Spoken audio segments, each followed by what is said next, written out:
Pour notre méditation du jour, nous continuons avec notre réflexion sur l'orgueil.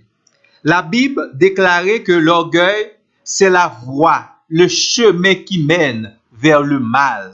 C'est le chemin qui mène loin de la volonté de Dieu.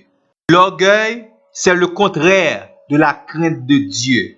Proverbe, chapitre 8, verset 13. Et c'est ça qui fait, le chrétien doit être très prudent, analyser la vie pour ne pas quitter l'orgueil, rentrer et prendre place dans la vie, surtout lorsque la Bible déclare dans le livre des Proverbes, chapitre 16, verset 18, l'orgueil conduit à la chute spirituelle. Depuis où est moun orgueilleux, c'est direction que le prend vers la chute spirituelle, c'est-à-dire vers la sécheresse spirituelle, vers l'ennemi de Dieu.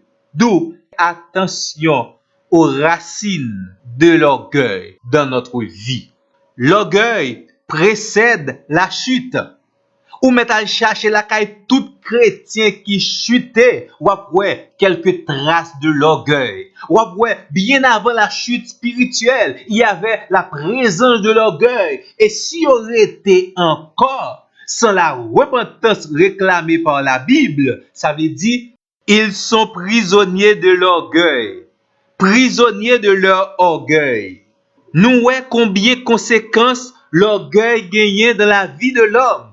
Zami mwen, fermez porte la vie ou, fermez fenêtre et fermez tout trou qui t'est capable de trouver dans la vie ou, pour orgueil pas rentrer dans la vie ou. Parce que Proverbe 31 verset 23 dit nous, Dieu punit sévèrement l'orgueilleux. L'orgueilleux ou bien l'orgueilleuse ne reste pas impuni. Et moun qui va le punir directement, c'est le Dieu tout-puissant. Le Dieu qui résiste aux orgueilleux. Au lieu de subir le jugement de Dieu, mieux vaut abandonner ce caractère qui est contraire à la volonté de Dieu, l'orgueil.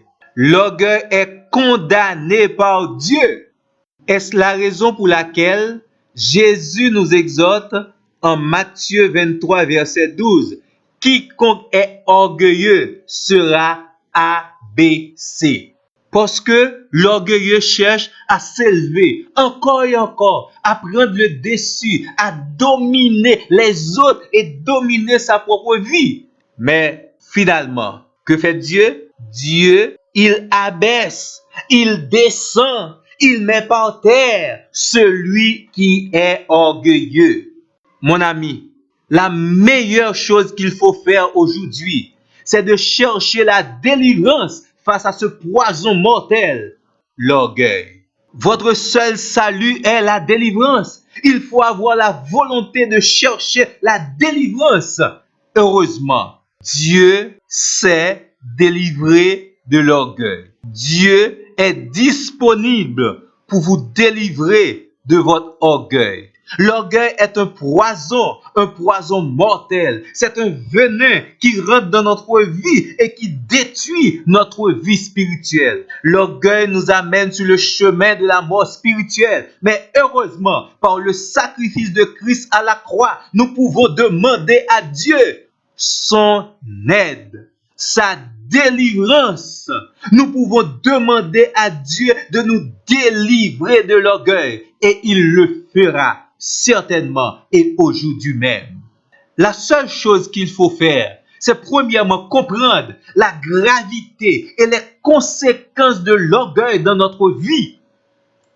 Il faut prendre conscience que nous sommes dans une situation très grave lorsque dans notre vie, il y a des comportements orgueilleux. C'est l'adversaire, c'est le malin qui a déposé ce venin mortel dans notre vie. Il faut prendre conscience que c'est un poison très grave. Il faut prendre conscience de la gravité de ce comportement qu'est l'orgueil dans notre vie.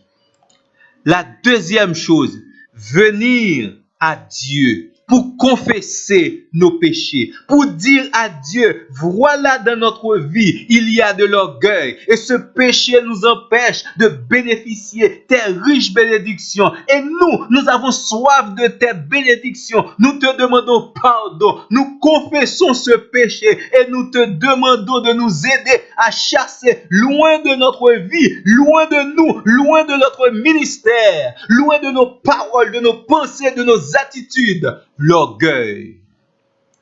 Confesser et abandonner les paroles orgueilleuses, les comportements orgueilleux, les attitudes orgueilleuses, les pensées orgueilleuses doivent être confessées et abandonnées.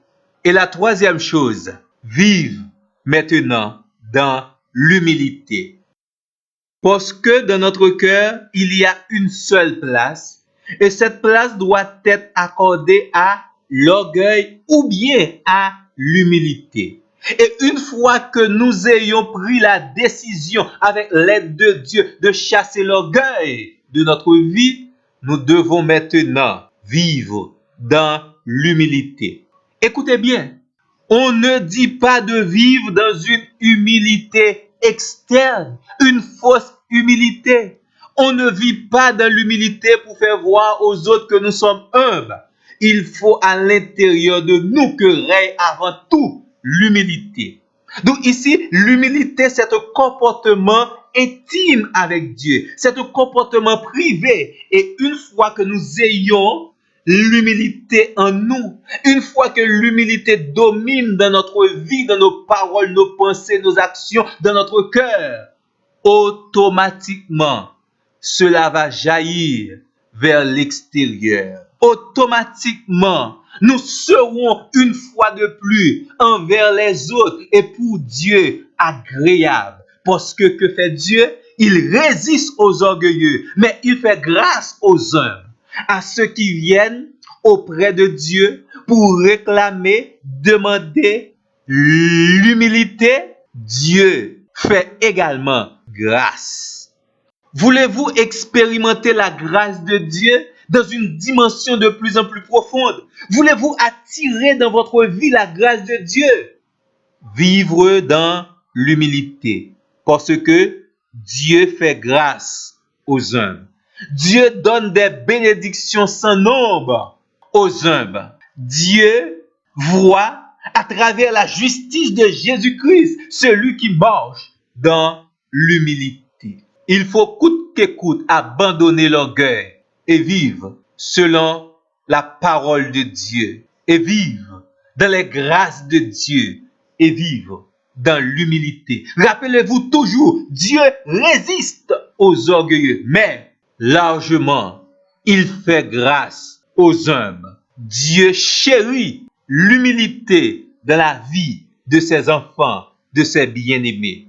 Que Dieu vous aide à faire le bon choix, à vous repentir et à choisir le chemin de l'humilité, à choisir d'attirer dans votre vie et dans vos entreprises les grâces de Dieu. Ce Dieu qui toujours et encore aujourd'hui fait grâce aux humbles. Bonne méditation.